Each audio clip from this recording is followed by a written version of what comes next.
Hare Krishna, good morning.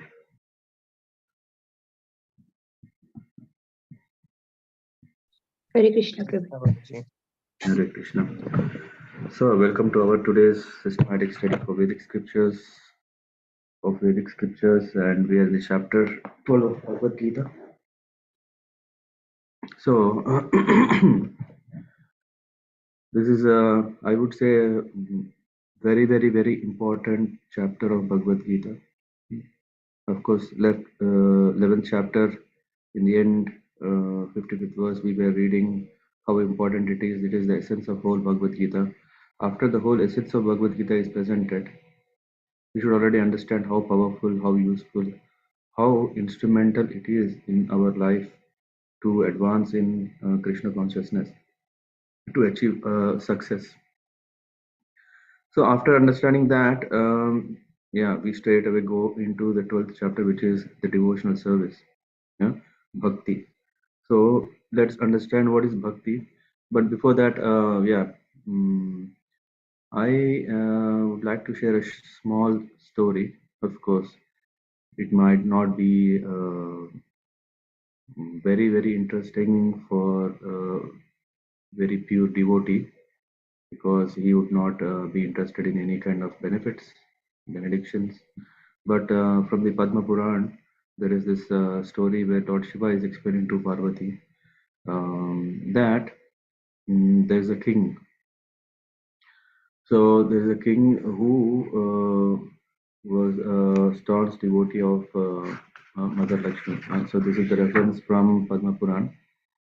So there is a place called Kolvapur, and in that town there is a temple of Mahalakshmi, where she's always attended by devas and fulfills all the desires of everyone who comes. So a prince of Kolbapur happens to visit that place. Uh, uh, then this prince takes a holy dip in Marikanta Tirtha, which is Kund near the temple. After taking the bath there, then he offers his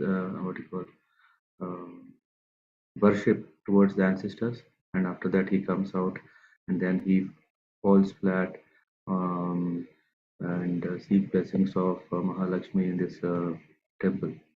Mm. Then he says, yeah, he in front of the deity, he prays, "O goddess, O great goddess Mahalakshmi, you are the mother of creation, and mercifully give the shelter to all living beings. Who would not worship you? All glories to you, who fulfills all desires. You are the divine energy of Lord Achyuta, the Supreme Lord. O great protector, you manifest so many wonderful forms such as Ambika, Brahmi, Vannari, Maheshwari, Simhi, Indri, Kumari, Chandika, Lakshmi, Savitri, and Rohini. All glories to you, O merciful one. Please bless me." Then Mahalakshmi, Sri Mahalakshmi being pleased, uh, she responds with the following words, that I'm very pleased. You can request your boon. What boon do you want? And then the prince will say that, mother, I am son of King Brahadrata.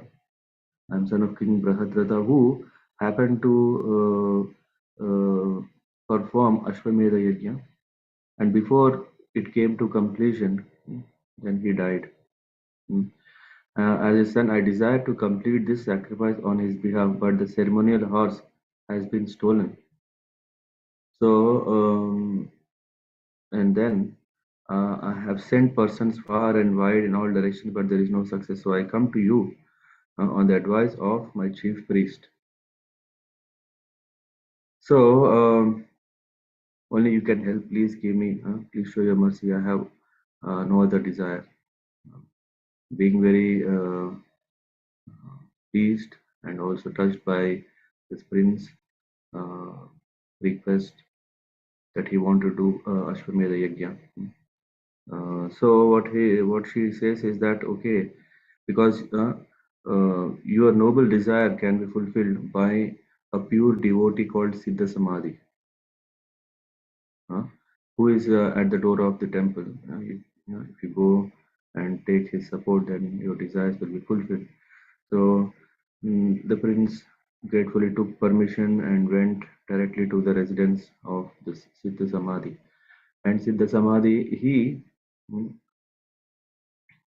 agreed that they both will go to the king's body, where it is preserved in a, tub of pure boiled oil.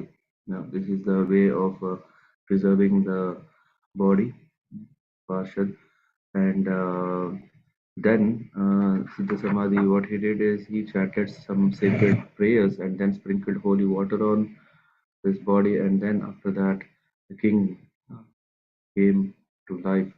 And then after coming, uh, the king inquired. The king inquired, "Who are you?" And the prince explained everything what happened. And then this father, mm, um, he paid obeisances to the brahmana, and then he asked, have you come to be blessed with such power?" And Siddha Samadhi said, "Every day I chant the 12th chapter of Bhagavad Gita." Hmm. So, by the mercy of that great Siddha Samadhi, king and his son also learned the 12th chapter of Bhagavad Gita. In that way, perfected their life and returned home to the spiritual world, where they engaged in the eternal service of Lord Krishna. Yes. Hello?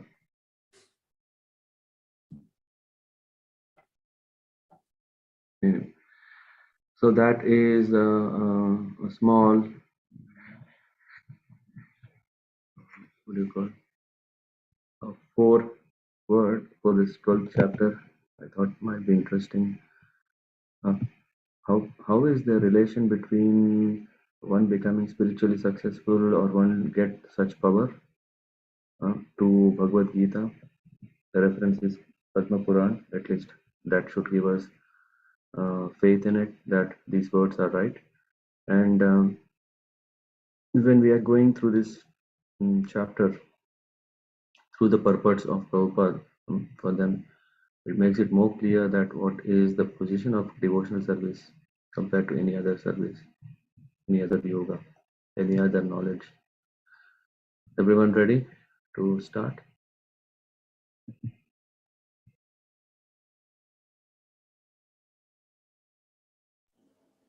Yes, Prabhuji. Yes, Prabhuji. Mhm. Yeah, maybe the story might look too materialistic, but we see how even materialistic desires, such powers can be attained just if we focus on our main job of devotion. Okay, I do not know who is this BG. Can they read the first verse of Bhagavad Gita?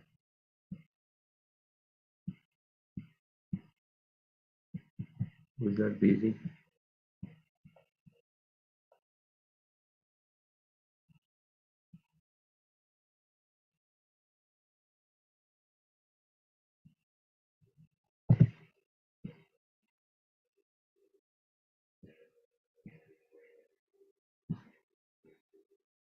Okay, seems quite shy. Chitramali Mataji, can you read? Yes, Prabhuji. Bhagavad Gita 12.1 Arjuna Vacha Evam Satata Yukta Ye Bhaktastvam Paryupasate Ye Chapi Aksharam Avyaktam Tesham Ke Yoga Vittamaha. Translation.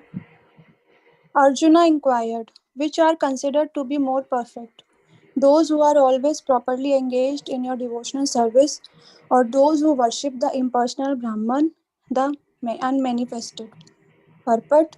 Krishna has now explained about the personal, the impersonal, and the universal, and has described all kinds of devotees and yogis. Generally, the transcendentalists can be divided into two classes. One is the impersonalist and the other is the personalist. The personalist devotee engages himself with all energy in the service of the Supreme Lord. The impersonalist also engages himself not directly in the service of Krishna, but in meditation on the impersonal Brahman, the unmanifested. We find in this chapter that of the different processes for realization of the absolute truth, bhakti yoga, devotional service is the highest. If one at all desires to have the association of the Supreme Personality of Godhead, then he must take to devotional service. Those who worship the Supreme Lord directly by devotional service are called personalists. Those who engage themselves in meditation on the impersonal Brahman are called impersonalists. Arjuna is here questioning which position is correct. There are different ways to realize the absolute truth, but Krishna indicates in this chapter that bhakti yoga or devotional service to him is the highest of all. It is the most direct and it is the easiest means for association with the Godhead. Okay, we will continue the second half after just going through this. Yeah, thank you, Mother. Hare Krishna. So, yeah, thank you. So here Arjuna is asking a question that is sometimes bothering us, right? So sometimes we think, is the Lord impersonal or is Lord personal? Does he has a form? How should we serve him? Because we say that our Lord is Paramatma inside our heart. So what form he has? We may think because there is we can't see he is only a power.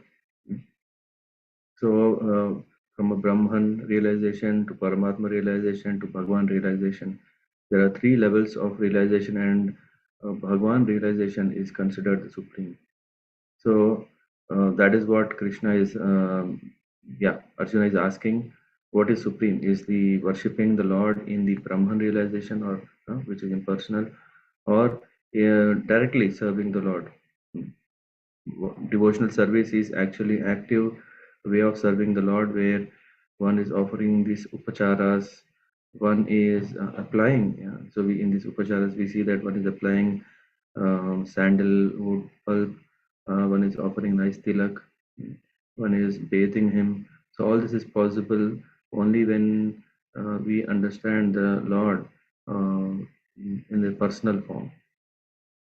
So Arjuna is asking, then Prabhupada is explaining that there are two kinds of devotees, and yogis. Generally, transcendentalists can be divided in two classes. One is impersonalist and personalist. The personalist devotees engage himself with all energy in the service of the Supreme Lord. And then what are the impersonalists do? Also engage himself, not directly in the service of Krishna, but in meditation on the impersonal Brahman, the unmanifested. So we see these two kinds of yogis, bhakti yogis and jnana yogis or dhyana yogis, or sometimes they call it a buddhi yogi. But we find in this chapter that of the different processes for realization, bhakti yoga is the highest. This is what is, when one comes to this understanding, then his life is successful, then he is all powerful, because he becomes a staunch devotee of the Lord. And one who becomes staunch devotee of the Lord, he will be as powerful as the Supreme Lord. I think we came across somewhere, right? Yesterday in Bhagavatam, when we came through a verse where we see that Narada Muni is addressed as Bhagavan. Yeah. Dhruva Maharaj is addressing Narada Muni as Bhagavan, or it's Maitreya. I think Dhruva Maharaj. Then in the purport, Prabhupada is saying that Narada is addressed as Bhagavan, because he is a great devotee of the Lord, which means nothing is impossible for him. Now, do you see a connection between the story that we read and why practicing? I mean, the 12th chapter can give such a power.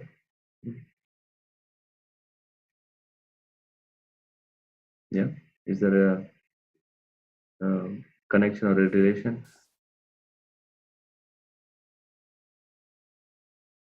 Okay, am I talking to myself? Let me check.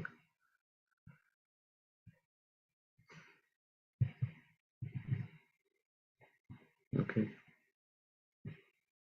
can you hear me? Yes, Prabhuji, can hear. Yes. Yeah, time to time give feedback so that I'm not sitting in Yes. silence.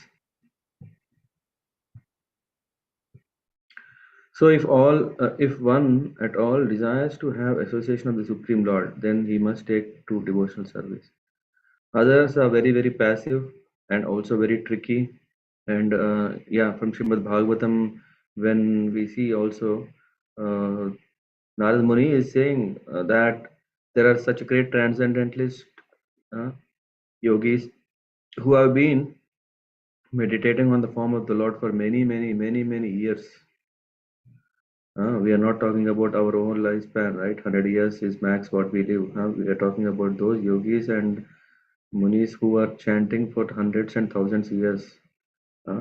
And Narmani is still saying that in spite of such a long engagement in such a meditative action or activity, they are not successful. So Narad Muni is advising Dhruv Maharaj to do what? To engage in Bhakti Yoga. So here we find in this chapter that of different processes of realization, Bhakti Yoga is the highest. If one at once desires to have the association of the Supreme Personality of Godhead, he must take to devotional service. Those who worship the Supreme Lord directly by devotional service are called personalists. Those who engage themselves in meditation are called impersonalists. There are different kinds of ways to realize the Supreme Lord, but Krishna indicates in this chapter that Bhakti Yoga or devotional service to him is the highest of all. It is the most direct and easiest means for association with the Godhead. Because in the association of Godhead, there are different levels of engaging services with Him. It could be Dasyaras, uh, uh, Vatsalyaras, Sakhyaras, Madhuryaras. So in these different mellows, one can engage in service.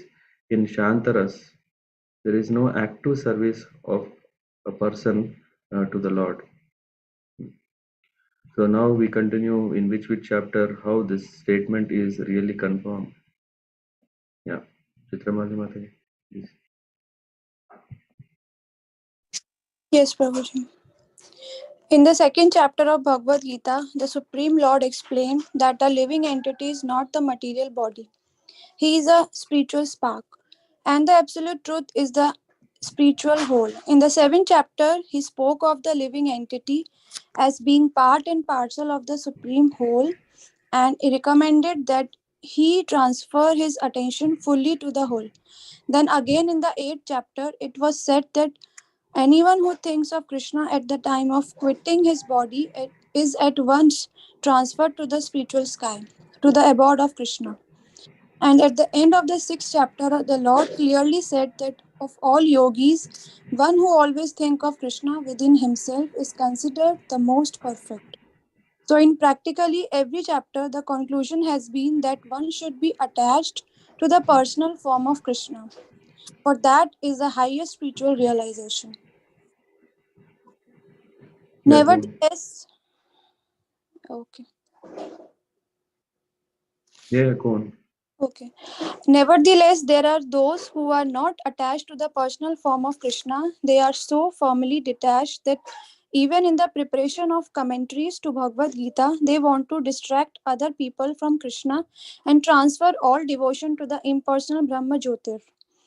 They prefer to meditate on the impersonal form of the absolute truth, which is beyond the reach of the senses and is not manifest. And so, factually, there are two classes of transcendentalists. Now, Arjuna is trying to settle the question of which process is easier and which of the classes is more perfect. In other words, he is clarifying his own position because he is attached to the personal form of Krishna. He is not attached to the impersonal Brahman. He wants to know whether his position is secure. The impersonal manifestation, either in this material world or in the spiritual world of the Supreme Lord, is a problem for meditation. Actually, one cannot perfectly conceive of the impersonal feature of absolute truth. Therefore, Arjuna wants to say, what is the use of such a waste of time? Arjuna experienced in the 11th chapter that to be attached to the personal form of Krishna is best because he could thus understand all other forms at the same time and there was no disturbance to his love for Krishna. The important question asked of Krishna by Arjuna will clarify the distinction between the impersonal and personal conceptions of the absolute truth. Hare Krishna. Hare Krishna. So here we see in different chapters this essence is already presented, but Arjuna is asking questions and Krishna is also elaborating them, so that this whole wisdom that was already very thoroughly presented was lost, and this revival process. It's not just only to clarify Arjuna's question straight away and then go ahead with the war situation to handle, but to help us. So in different chapters, yeah, we see that living entity, spiritual spark, and absolute is the supreme whole. This is one understanding we pick up from the second chapter. And then in 6.47, the concluding verse of that says, Bhakti Yoga is the best of all yogis. And then seventh chapter, we understand that we are part and parcel of the Supreme Lord. So it is advised one should have full focus and attention onto the absolute. And chapter 8 is saying that anyone who thinks of Krishna at the time of death at once goes to the spiritual sky, to the abode of Krishna. So all these means that it's not the Brahma Jyoti as the end. Brahma Jyoti is not the end, but there is the spiritual abode of the Lord.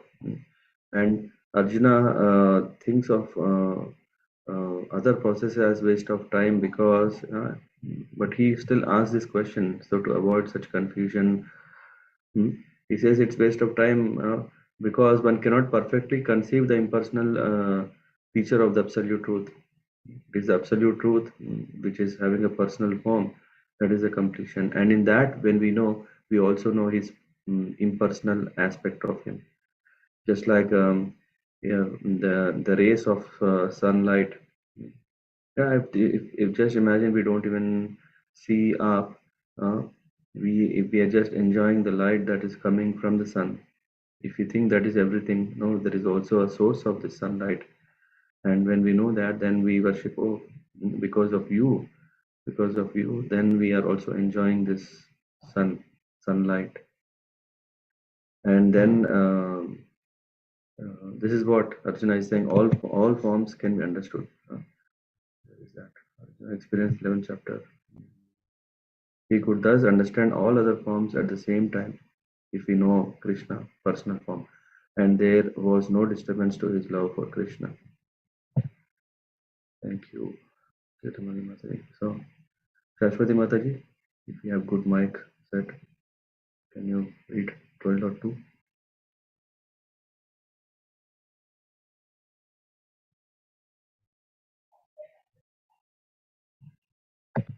I saw her.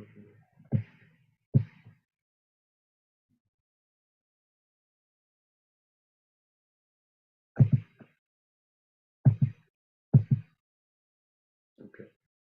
Yeah, if not possible, then yeah, some.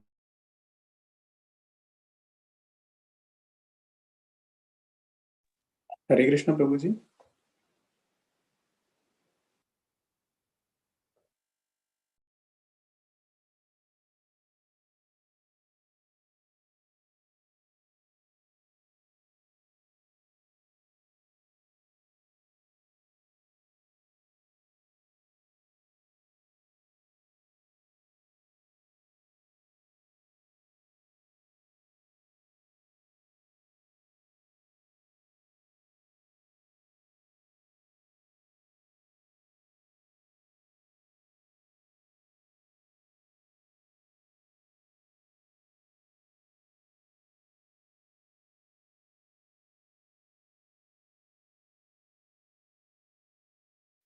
Krishna.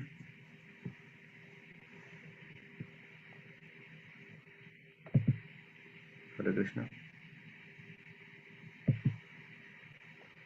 Yes, we can hear now. I don't know at what time we got disconnected.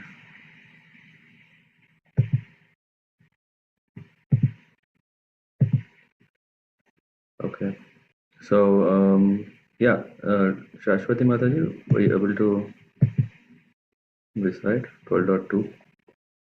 Or I said Sagar Prabhu. I don't know, after that I got disconnected.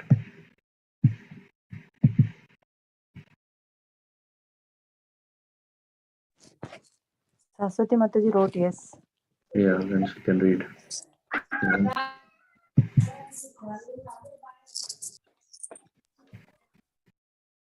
Shashwati Mataji, if you can read 12.2, that is on the screen. Yes, Prabhuji. Yeah, thank you.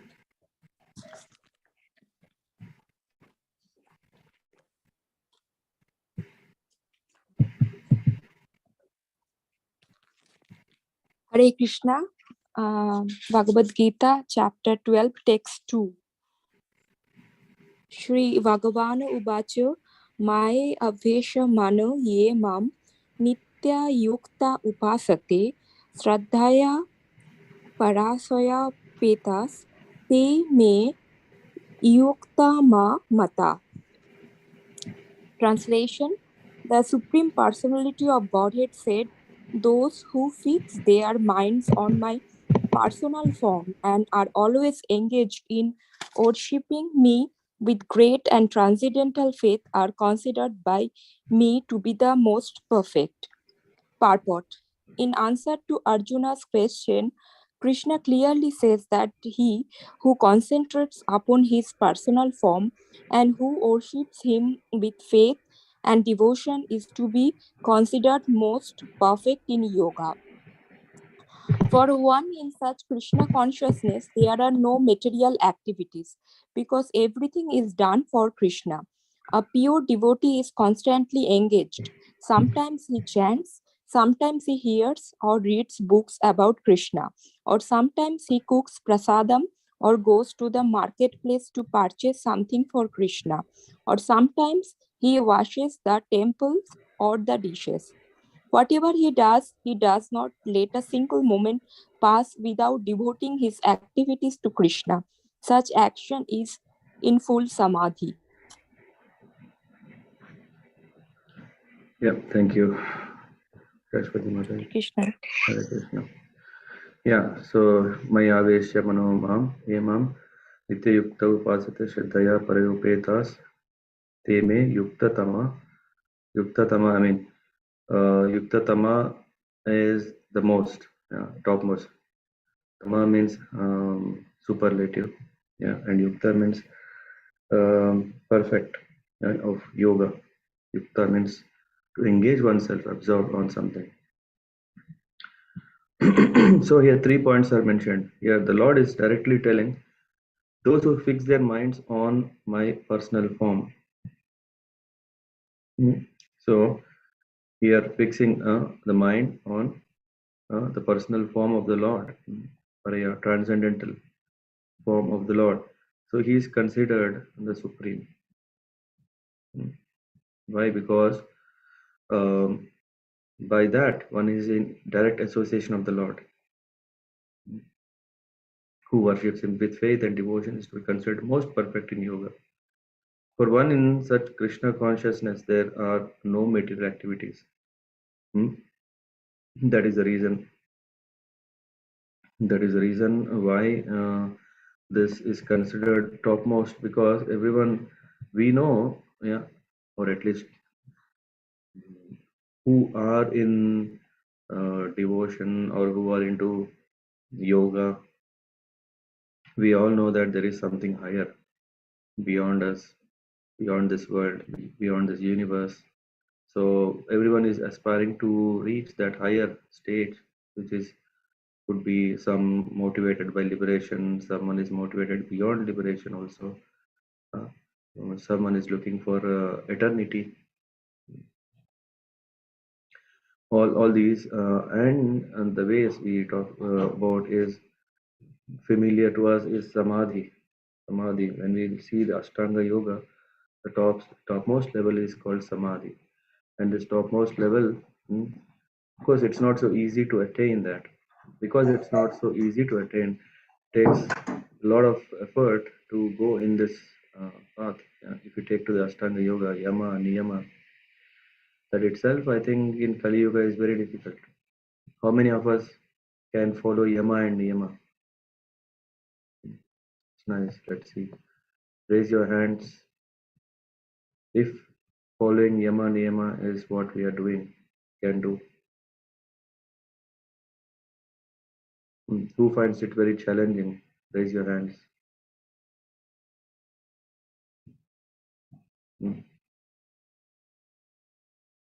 Yama and Niyama. So controlling ourselves and also following the Dharma. Not hurting others. Yama is for self. Niyama is to say to not disturb others. Very difficult. First of all, we don't know how regulated life we are leading. It's not so easy. To follow a regulated life means a life full of sacrifices, life full of what do you call zero free will in a way. Just imagine someone has given full freedom to do anything, but in the end we say, but the goal is to not use them for your pleasure. It's very difficult. So yeah, Yama, Niyama, and then Asana. Asana is a stage where we think it's some physical exercises. But in this form of physical exercises, one has to have such a agile body. Agile body to that extent that the whole consciousness is flowing to every particle of our body. Of course, the consciousness is anyway there, but to perceive to perceive the presence of consciousness to every part of our body, that is asana. Venimada Prabhu, how easy is it that? Prabhuji? You want me to repeat the question or? No, Prabhuji, I understood, but I am not on that level. Yeah. Come on, you are a yoga teacher. You should already become very, very role model for all of us. Yeah. But then comes the next one. Yeah, is pranayama. Pranayama is appears to be externally some kind of just breathing and inhaling, exhaling, retaining, puraka, kumbhaka, rechaka, and with some a different kind of countings, and it guarantees great health, and not only great health, it guarantees also cessation, the interest on this body. Slowly we develop some control on this body, because then what is happening with pranayama is basically we are opening with asana, we are opening the channels, energy channels through which the whole energy can pass through the body, and with pranayama we are actually pumping that energy. Just imagining ourselves like there is a drainage system or water canal system, all the pipes are blocked. So these pipes are actually made free, and after these are made free, then what we do is we start pouring the water so that it can go to the whole network of pipes. So these channels are opened, and after the channels are opened, pranayama is what it's doing is that pumping, filling this with right energy. Pranayama itself again, is very, very mystic. If we, and in this also comes the mudras and And so in that mysticism, one can stay there for a very long time. But if one do not know that there is something above that, which is pratyahara, just imagine that the pipes are cleared, the water is supplied, but just again, if we are just dumping again trash in it, then these pipes get clogged, and then when these are clogged, then again the channels are closed, the energy doesn't go flow, and then when this pratyahara is not followed, whether it could be at the thought level or a food level, then what is happening? What can we do next levels? So pratyahara itself is a a very difficult stage. Then comes actually dhyana, dharana. Then what is that? Finally samadhi. I think we covered 8. Correct? So it's very difficult. Not to disappoint the great mystics, yogis here, but it's very troublesome. And after that, also what we realize is coming to the samadhi stage. Yeah, isn't it? What is the samadhi state? Is just to connect to the Lord, and that connecting to the Lord we can do from day one. We can connect to the Lord from day one by what? By following what Prabhupada is saying here. The pure devotee is constantly engaged. Why? Because sometimes he chants, sometimes he hears, reads books about Krishna, and all these activities are not material activities. Or sometimes he cooks prasadam or gives to the marketplace or goes to the marketplace to purchase something for Krishna. Or sometimes he washes the temple or the dishes. Whatever he does not let a single moment pass without devoting his activities to Krishna. Such action is in full samadhi. So that same samadhi, now we do a voting. I don't know, there was some app, I don't know, I didn't take it, but let's not spend time in that. But it's obvious, right? How many of us say that Ashtanga Yoga and we compare with Bhakti Yoga, which is easy? Bhakti Yoga, raise your hands. Hmm.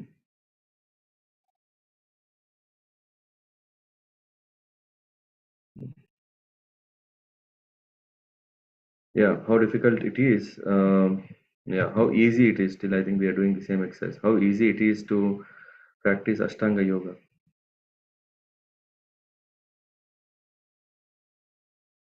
All hands are gone. It's not because we are not yogis, that's why we are not opting for that. Yeah, a common man can easily understand what are the challenges in it, what are the traps in it. If we start thinking of just, we just hit the nail in the first go. Yama and Niyama. To follow Yama and Niyama, where can we go? We have to go to the forest. Shashwati Mataji, isn't it? Then there is no problem, right? Then there is no people around us that they will cheat or we have to cheat them.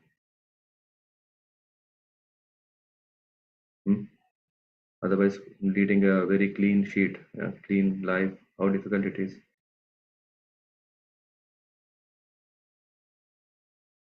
So, Prabhuji, this Yama Niyama, does it also apply on thought level? Yes. Okay. Yeah. So, what should we think? What should we not think? What should we Yes. eat? So, yeah. So Yama is something, a discipline, self-discipline. Niyama is something, the action that you do so that others are not affected. That yeah, for example, we are in a state, under state there are some laws, right? Via these laws, via this say, so being truthful, I have to look up for a list of all the Yama items to eat moderately, to speak only very softly, to speak only truth. So there are some guidelines how we can maintain our body properly, our mind properly. This is what one thing. And then there is the next level. This is not enough. If I'm thinking, hey, no, I am truthful, but I in this truth spirit, I can't just step on others' feet. There are also something that we shouldn't create problems for others. So that is next level, which is niyama. I'll find the list and I'll send it. But I mean, I am kind of making it simple to understand that it is these guidelines itself is a big thing. No one wants to become a slave of such guidelines, right? Everyone want to be free, freestyle living, freestyle working, freestyle eating, freestyle doing. Everything should be freestyle. That itself disqualifies one for practicing yoga.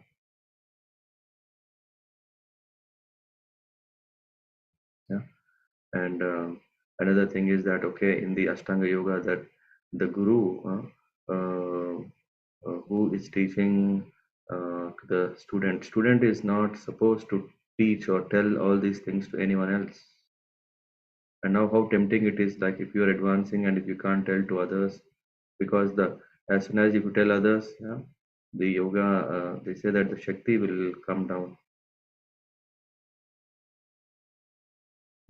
But what we do in Bhakti Yoga, that yesterday I was feeling that see how eager, we don't even, when we come across someone, we are not even seeing his background, psychology, whether he is a good guy, a bad guy. Our goal is always just to present him in Krishna consciousness,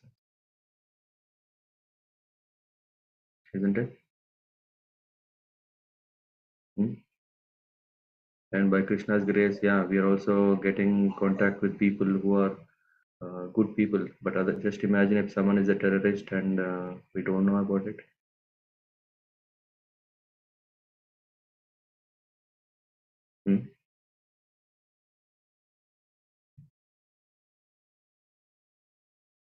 But anyway, I mean that's just not so relevant. But so we see, so we usually are social, which means we want to share with others what we are getting. And in Bhakti Yoga, that's what is one of the principal limbs. Shravanam, Kirtanam, Vishnu Smaranam. So Shravanam is there and Kirtanam is there. There is nothing like, okay, so that's so slow that I can't, no one can hear me. So anyway, I don't know, Adresa Prabhu, your question is answered, or? Yes, Prabhuji, yes. Thank you. Yeah. Anyway, so here we understand that if we engage ourselves in service of the Lord, which is how many of us like cooking, how many of us like eating, and all these desires can be fulfilled. Just what we do is we do it for Krishna. The question will come immediately that, okay, but how is it possible that I am doing it for Krishna? I am doing it for myself. Yeah. So Bhakti Yoga, isn't it very difficult? How many of us have this question? Ashtanga Yoga, we understood it's difficult. How difficult is it Bhakti Yoga, because we have to do it for Krishna? Is it difficult or easy?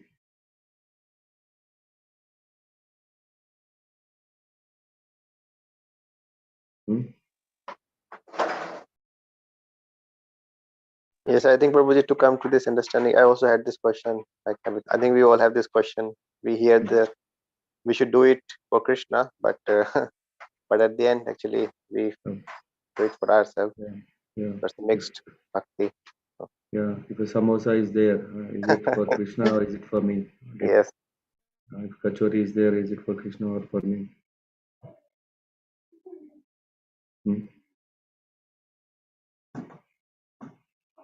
Deepali Mataji, what do you say? Is it easy? After cooking, that we know we have to first take it for prasadam. But while cooking, still I'm not thinking, or is it for Krishna, or don't know, Prabhuji. Yeah. Now, Venumada Prabhu, what do you say? Is it easy, Bhakti Yoga?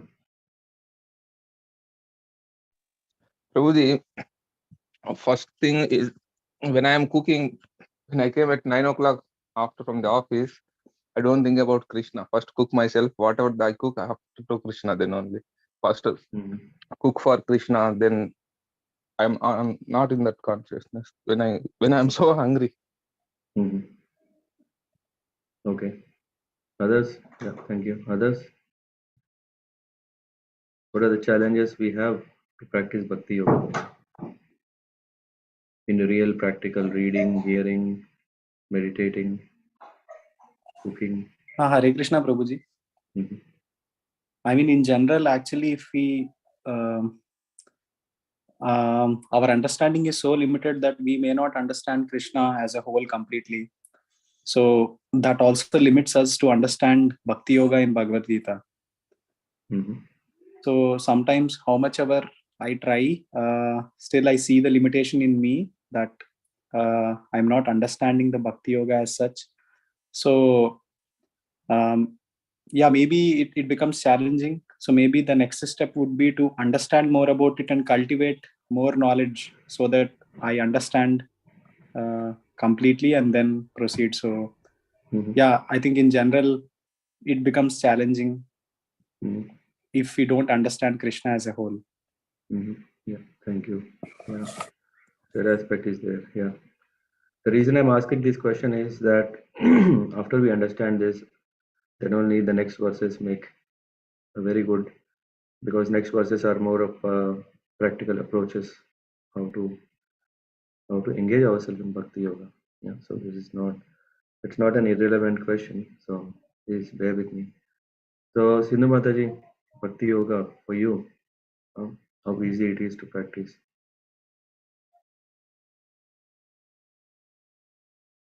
Hare Krishna, Prabhuji. Yes, yes, Prabhuji. Sometimes Bhakti Yoga is also like challenging for me. Sometimes every day I offer Krishna the prasadam. Sometimes the others might be hungry, and instead of that, when I'm serving prasadam, when I'm offering prasadam, meanwhile there's a time span for 15 minutes, so I have to engage how this 15 minutes should go fast. Instead of keeping plates or glasses, so somehow I'm eagerly waiting. Yeah. So yes, Prabhuji. Sometimes it is challenging for me too. No, but think that also you are serving, no? So devotees. Keeping plates is serving devotees. Yeah. It's Prabhuji. Thank you. Anyone else? What challenges are we having for Bhakti Yoga? Hare Krishna, Prabhuji. Yeah, for me personally, what I feel that even after knowing and understanding, sometimes, not sometimes, I must say, often it is this that keeping myself in that consciousness is, yeah, I think that, yeah, I know, I understand. Yeah, in my heart, I want also, but in my consciousness to be that is a real challenge. Okay. So you know, but when it comes to practical application, yeah, we are not there. Okay. Nice. Shashwati Mataji. Yeah, Hare Krishna, Prabhuji. Dandavat Pranam. I have two things to say. One is like the challenges is that yeah, why I sometimes ask why Krishna makes a system that we have to take so many times prasadam, and for the like for me I can say like Mataji's, because we are responsible for cooking, and it's like it's a never-ending story now, like from 7 days, and it's same thing. And like for me it was not possible to get to a temple always, so like in the end of the week I feel a bit like why like I can't go outside or something, like for for me, going outside is not that I want to go outside and have prasad, but the thing is that I don't like to cook, especially in the weekend. That is one problem. And another thing is like a more of a question which I already asked somebody and about those desires. And I don't have like big desires, like uh, I don't know, it's maybe big or small, like house or having a big car. But I asked the question about having a car, something in this direction, and somebody like a devotee from India, she gave me an example that is okay to have a big car if you want to carry along you some more devotees. For example, you are going tour, so in that case it's okay, if somebody want to have a big car. And my question is it not kind of we are fulfilling our desire and we are telling okay, it's okay to have a big car, but because we want to take something. But this understanding, I just want your thought on this. Yeah, the first thing is regarding the cooking. Yeah. So if we are cooking prasadam daily, so at least we know that okay, it's not that I'm putting efforts for nothing. I'm putting effort for only my family, but actually I'm preparing it for Krishna. So that helps us. Okay, 7 day service. Ultimately, even if you go out, you want to go to temple. What do you want to do? It's not a tourist spot, right? Where we go and take some selfies and go home. The only thing is that the taste for service can increase when we bring this element. So just imagine that there are so many in the temple, they are very bored, isn't it? Every day get up 4:30. Yesterday I came across one Prabhu, he was saying, I want to move out of the temple because for my health, for my age, it's not good that I get up early and so much services. I need some space. So I mean, Veni Prabhu can even give many examples of temple devotees. How is the life? How hectic and how energetic it is, Veni Prabhu. Yes, Prabhuji, mainly for spiritual aspect, it is very helpful because the chanting will be improved, the focus on shastras and reading more and getting the association of senior saintly persons, everything it is okay. Coming to the material aspect, you won't get anything. Yeah, very difficult for a sleep, for a proper rest. And until we come to a consciousness level of that, okay, that I'm having no preferences for my material comforts. Even if it's very difficult, doesn't matter. I enthusiastically, this enthusiasm kind of goes on a toss sometimes. I mean, I don't know. Yeah, why I'm telling this is that usually we see the services that we don't do is more sweeter and more nice. And of course, it might appear like okay, cooking every day can be quite boring or can be quite hectic. Yeah. But yeah, we just add one small element. What is that? Doing it for Krishna. Yeah. Just like, okay, I mean, I remember Zunes Kadamkaran Maharaj says that, yes, every day going in front of the deities, and if you're doing the same thing, it kind of becomes very routine. And when it becomes quite routine, we lose taste, we find it boring, and we start not even liking it. But what we have to do is we have to keep on to keep ourselves very active. We have to say, for example, if one is what do you call? Yeah, applying a tilak to the Lord, shringar. They are not doing everything every time, same thing. Yeah, they just see, this time what is that little that I want to do it. That makes the service very active. And what is that I can do something different because when I myself am feeling bored, If I'm doing the same thing to Krishna, that how boring he might become. Am I disconnected again? Or? We can hear you, Prabhuji. So, in order to come out of this boring or in kind of not enthusiastic service, what we have to do is we have to keep on adding this one aspect of an adventure. Shashwati Mataji, how nice it is to go for an adventure. Not seeing the same place again.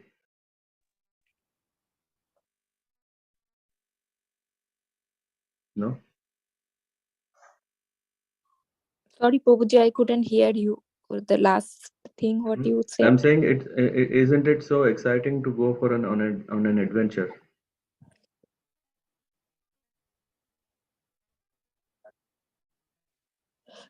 Yes, Prabhuji. If I'm saying same thing, even at work, every Monday to Friday, same thing, we get a kind of what is this? We also want a different work. But what, are we going to leave this company and move to a different company for that adventure? No. We find ways of how to make it still exciting. If someone is a work freak, that he would add more work, more projects. I have a colleague, she says that she's bored because what is this same thing? She want adventure. I mean, indeed, she moved. She was even ready to move the company, but luckily she again came within our company only, some other project. So everyone is looking for that. Okay, as soon as we feel disconnected with it, we get bored and we don't want to do it. But just imagine that, okay, no, there is a very valid reason why I am doing this. There is very valid reason how I can do it differently, improve it. So all these things that can make quite exciting. And for us as a bhakti yogis, what we are doing is we are seeing, am I doing this time really, really, really for Krishna? If we just try to do that, that itself will take a good amount of time. That whether it is cooking, whether it is reading, whether it is hearing, if we bring this one aspect that am I doing really for Krishna, to come to that level will always keep us connected. I don't know if this answers your first question. Yes, Prabhuji. To some extent, because still again the immediate thought comes like, again still cooking for 7 days. It becomes no. It's to hear these things like is somehow this idea is there, and but it's this again get the rejuvenated by when we get to hear from you now, or like some people who can say it with this kind of conviction. Yeah. So there is always a juice in every service, so we need to make it. We need to find where is the juice, not in a dry service. When it's too dry, then we don't enjoy the juice, and then we think, there is no juice in it, and then we kind of get disconnected. So whether it is cooking or serving, I mean, just imagine every service opportunity is a blessing. And when that service opportunity, we feel it as a blessing, then we will give our heart and mind and soul to it. Yeah. And some services we don't like it. That is because of our conditioning.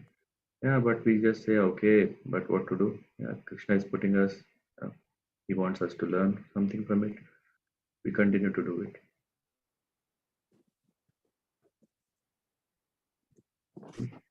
Any other Prabhu? Prabhuji? Isn't it?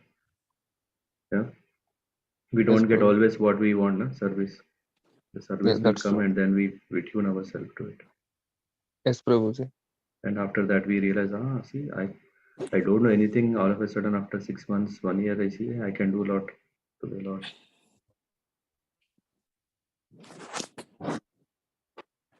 Yeah, Rashpati Mata. So that's one thing. Yes, And the second Prabhuji. thing is regarding the buying a car. I mean, a typical example. Yeah. So irrespective of whether it is a car or whether it is a house or whatever, yeah. Important thing is, yeah, how I engage myself in bhakti yoga. Yeah. So Krishna consciousness. Yeah, for you, you might think, yeah, okay. For me, I need a car so that I can go to temple, I can go to yatras, and then go and come. Yeah, that is your main goal. Hmm? And if you for that, if a small car is enough or a big one, yeah. If you have more budget or less budget, so there are so many criteria to put. It's not just only the desire, right? Yeah. If you have a lot of money, having a car of a 4-seater or a 2-seater, what can you do? Hmm? But when we think of okay, there could be also a possibility that regularly I can serve others. That's of course, if you're putting the same money for a 5-seater, 7-seater, what would you go for?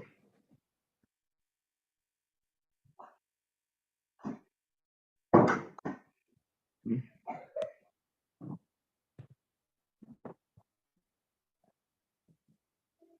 Yeah. What will we do? Yeah, if it is a 7-seater or a 5-seater for the same price.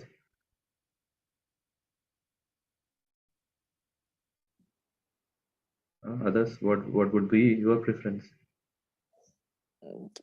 There, Prabhuji, your voice is breaking. Is it better now or? I mean, I could hear properly, Prabhuji, what you Okay. said. Yes, So, yeah. we can also hear. Others can hear me? Yes, Prabhuji. Yes, Prabhuji. So what is your answer then? For 7-seater. same. Yeah. 7-seater, right? So I was asking, if you get a 7-seater for the same price of a 5-seater, what would you prefer? A 7-seater. Yeah. Why? Of course, you may think, no. I need it for my day-to-day. Once a while, I may take someone. Yeah. But at least once a while, you are able to serve others. But of course, for 7-seater, you have to stretch a lot. Yeah. Than what you wanted to give. Then 5-seater is also okay. So there are these kind of factors through which we can understand, okay, am I able to at least first save ourselves? Means, am I going to bhakti, am I able to practice bhakti yoga properly? That is first goal. For that, at least you can go to temple, at least you can attend yatras. But if you are able to say, okay, but I also can help others who are like me. I can help them also. There is some lag or? We hear it fine, Prabhuji. You're hearing fine. Because when I'm seeing my own screen, my own video. So this is very important, and then we understand. Okay, I can help others also, even if it's once a while. Actually, I remember buying a car that we were thinking like this is not our car. From day one, we already thought that this is not our car. So which means when we go, we actively call others. Actively, very actively. Every week we used to ask uh, who we came across. Hey, why don't we go to temple? Why don't we go to temple? And then yeah, in that way we took whoever were available. Our car was never empty.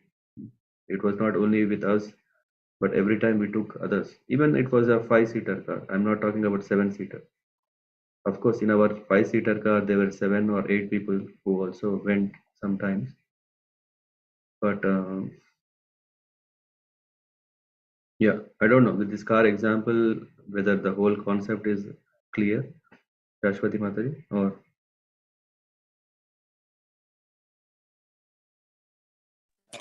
Yes, Prabhuji. yeah, this is the thing now. Sometimes it's like how I was thinking, maybe like person, like for me there is a tendency that I get it in the consciousness that I am making it, showing it like, yeah, I'm doing it for Krishna, but still in my mind it's not that. This is the thing, like how to be cautious and all these things.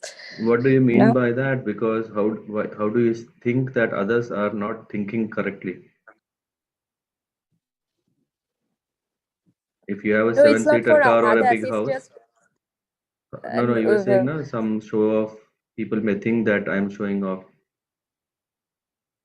Why is that thought coming to you? It's not showing off like that. I am not thinking. I'm thinking just for me also. Now it's like maybe it's my desire only, but I am also like thinking, okay, no, if I'm doing it for Krishna, but actually it's my desire. This kind of thing. That is okay. To be. That is okay.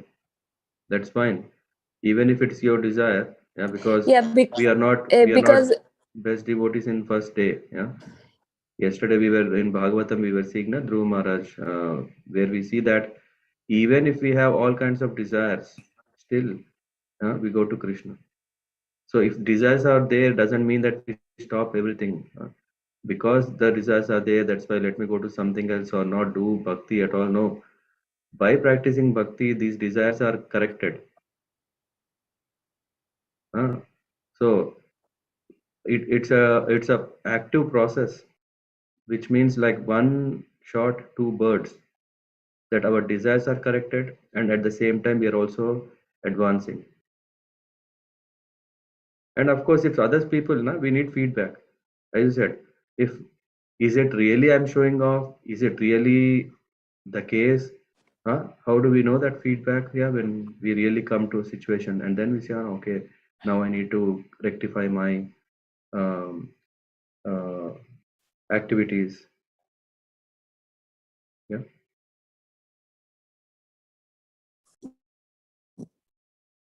I think there is some network issue on your end. We hear you breaking.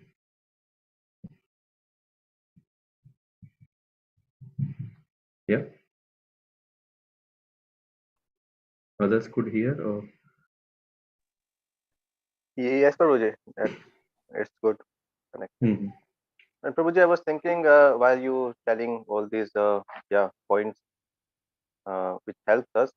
So when sometimes it can happen that the pride may rise while, for example, the car example we are taking devotees, or maybe other example could be that if the pride arises. So if we don't do anything, that pride is anyway inside. It's not arising. The pride is anyway inside. It is not manifesting. When it at least manifests, then you know that okay, I need to control. If you even are so blind that you can't even control, at least others are. If you are so blind that you can't even see, others can at least see and tell you. And then on whom you have trust and faith, when they say, then at least there is a chance of rectification, isn't it?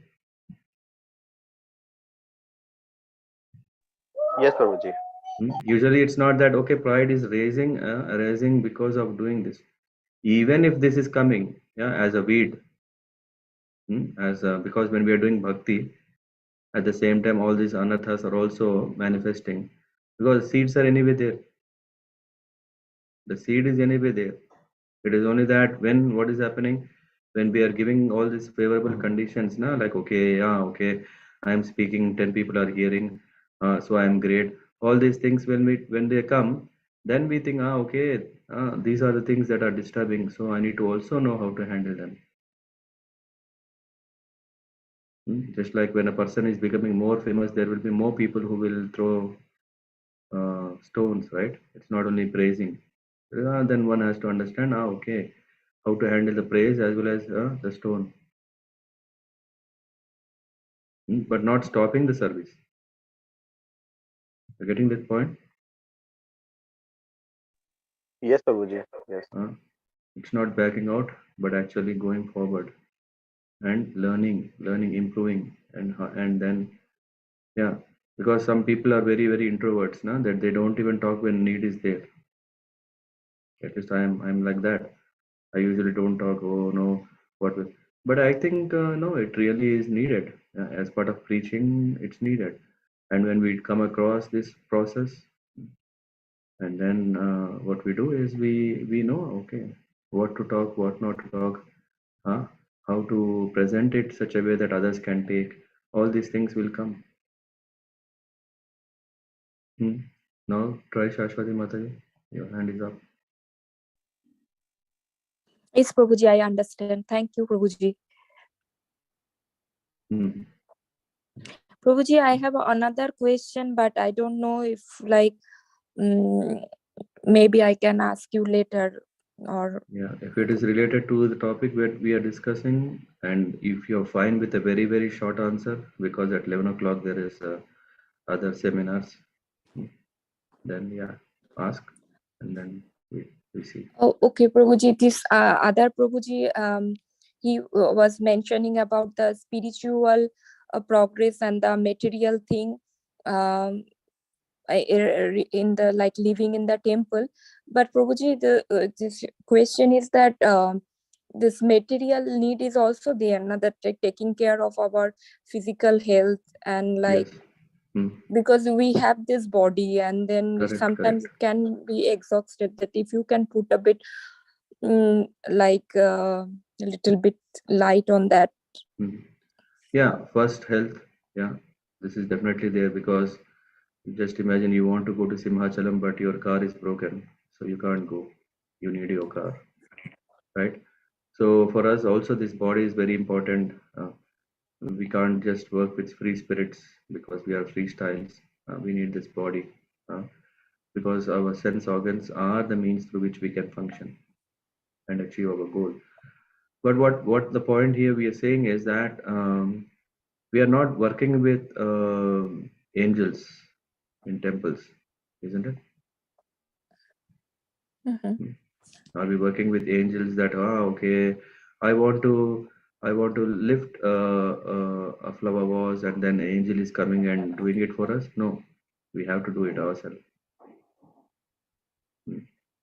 So we are not in the midst of angels, but we are in the midst of devotees who are aspiring to become devotees. And in that process, what happens is sometimes, I mean, not sometimes, often what happens is services are always hectic. Yeah. Because just imagine, to maintain a house of 3 people, 4 people itself is difficult. Now just imagine maintaining a house of 30 people, or at least maybe 10, 15 people. And then people of different countries, different cultures, different languages.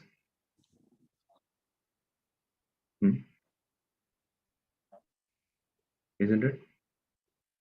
Is it not a complex setup? Yes, Prabhuji. And so Prabhuji, just sorry to interrupt you. So it's okay, like if somebody, I don't know about, I can really imagine it's very difficult, and if somebody wants to take a retirement from the temple life, then it is okay for retirement from temple life. You mean I going don't out know from how the to, temple? like, if yes, Leaving no, the I'm temple. just not, maybe I don't want take the example of temple life, like for the bodily needs, like in the health issues or something, like then maybe to take a break from the service or something, this kind of thing, I mean. Yeah, one can do it. One first make sure that the soul and body are in a place. So that is first priority. If health issues are coming, then one attends health issues first. And for that matter, then when there is service that we cannot do it, we accept it, and of course say the same thing to the Lord, that, oh Lord, I'm not in a position to do this service because of so and so reasons, and and then we will see what else can we do with this body in that circumstances. If staying in the temple or leaving the temple, being at home, not home, all these are arrangements. Sorry, these are all just arrangements. But real thing is still that whatever possibility we have, we can still serve. And the easiest is chanting, isn't it? Whether we don't need to have a lot of muscle power for chanting. So in that way, we see that we have to adjust our situations, and that is what long ago there was one Gaur Gopal Prabhu's class. Rupa, what is the title? I don't know. It is a balance. Yeah, we have to balance between three things. Yeah, health. I think it is, isn't it? I think master strokes of life. I think Sachin. I don't remember now, but in that Gaur Gopal Prabhu says this, that one has to balance, maintain a balance. And for that matter, yeah, sometimes we may lose balance, but again, we should aspire that balance. With balance, we can go more far, can stay longer in this process. If I don't know how to say no, I have to learn how to say no. And then if I'm always thinking, oh, what will others will think about me? I know what I'm doing. If I don't know, if I have no clarity, then I have to discuss with seniors and understand, am I doing correctly or wrong, and then go on. Otherwise, when we go into public, 100 people will ask 100 things. 100 people will tell 100 things.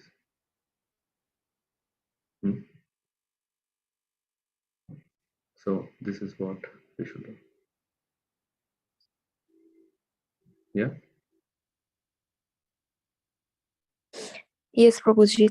Thank you very much. Hare Krishna. Thank you. Okay, I'll stop here because the next series of verses until 7 or even till 13 are very nice. So to practically understand the position of Bhakti Yoga and also our own preaching, we want everyone to come to this world of Krishna consciousness. How to do it? And for that, we need to understand who is at which level, and based on which level one is, to encourage them in bhakti. In that level itself, we don't say, hey, no, the topmost is this, you come to this. We will say that, hey, this is what your situation is, this is what you should do, and that way you can come to the next rung of the ladder. Okay, thank you so much for joining. पंचकल्पतरुभ्यश्च कृपा सिन्धुभ्येव च पतितानां पावनेभ्यो वैष्णवेभ्यो नमो नमः। श्रील प्रभुपाद की जय, अनंत कोटि वैष्णव वृंद की जय, नामाक्षर श्री हरिदास ठाकुर की जय। हरे Krishna. Hare Krishna Prabhuji. Hare Krishna, Prabhuji. Hare Krishna. Hare Krishna. Hare Krishna. Hare Krishna. Thank you, Prabhuji.